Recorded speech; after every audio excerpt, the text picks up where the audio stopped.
Hi, this is Kelly Peel, helping teachers, counselors with emotional regulation, and we're in the backpack series. Backpack's behind me, but the reason I really like the backpack metaphor is it reminds us that we pack and we even practice before we get to the campsite, and that's the same with emotional regulation. To lots of times teachers, because I was a counselor for so many years, would ask me what to do in the moment. Well, what to do in the moment, you're really limited. This allows you to have a big backpack full of little tools that may help you.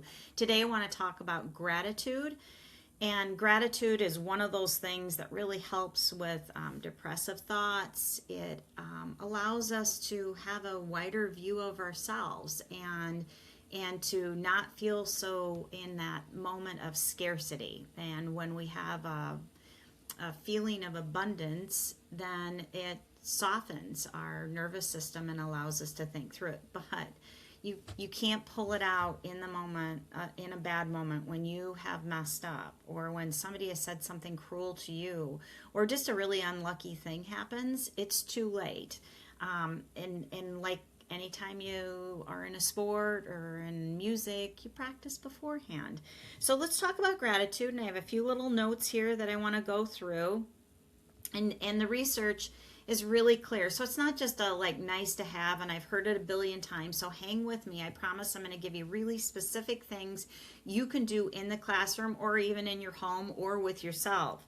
So some of my favorite ideas is you can start a gratitude in the morning when they walk in. Just a quick 1 minute while they're sitting down. Write down something you're grateful for. It can be one thing, three things, whatever.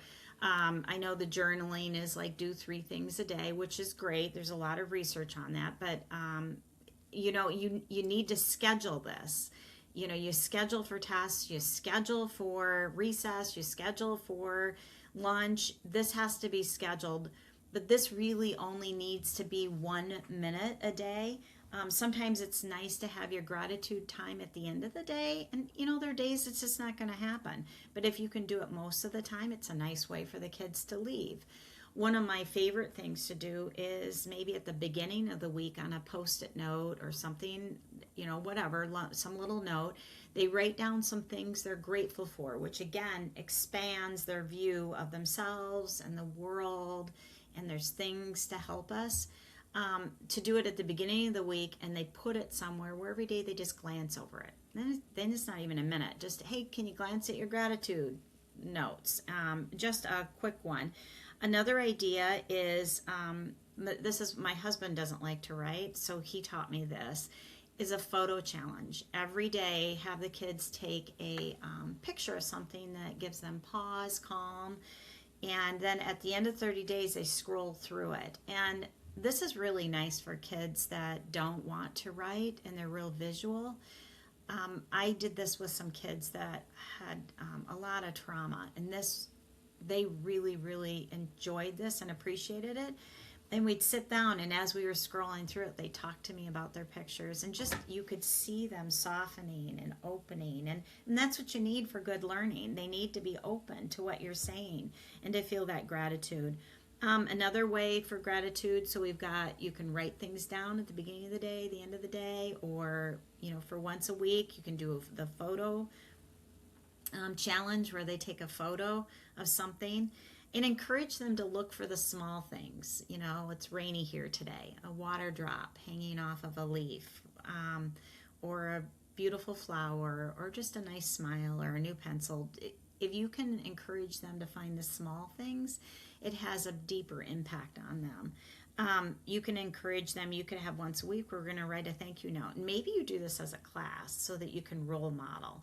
Maybe you say, who should we write a thank you note today to this week? It might be a lunch person that feeds them every week that has a nice smile for them. Maybe it's a custodian. And I really like to, after the note is written, pick different kids to take that note to them. Then you get a back and forth.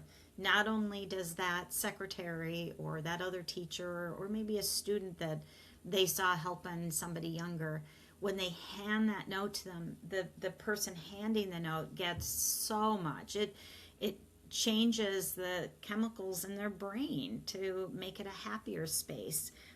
So that's a kind of a nice reward.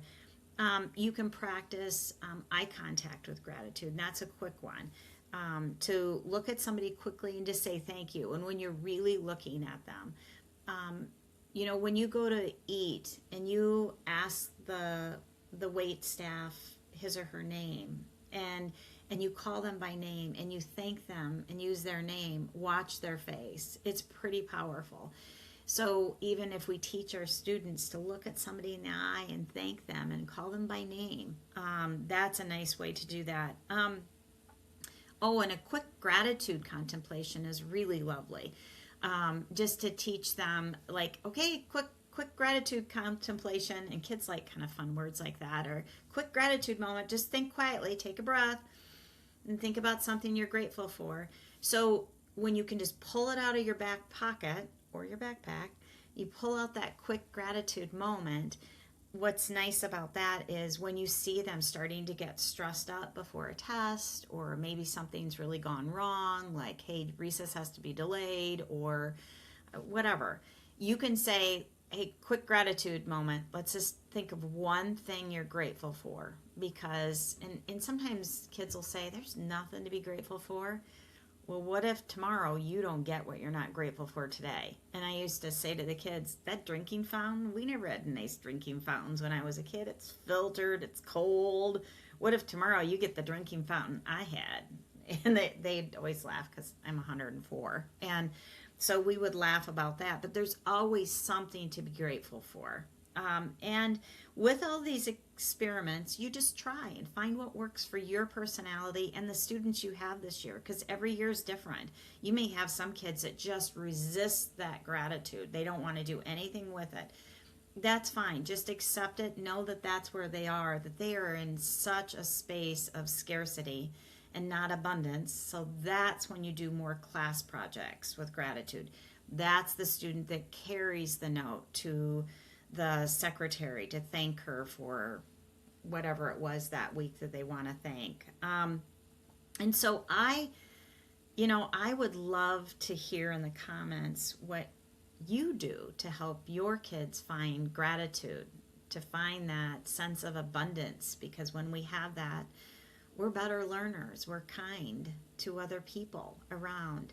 So I would love to see your ideas, because I also think when I scroll through comments, I get ideas from the comments as much as the video I'm watching. So just for this last minute, take a breath and think about one thing you're grateful for yourself in this moment, because life is hard. It's nice to have one thing that you can be grateful for in this moment. Thank you for joining me. I appreciate it.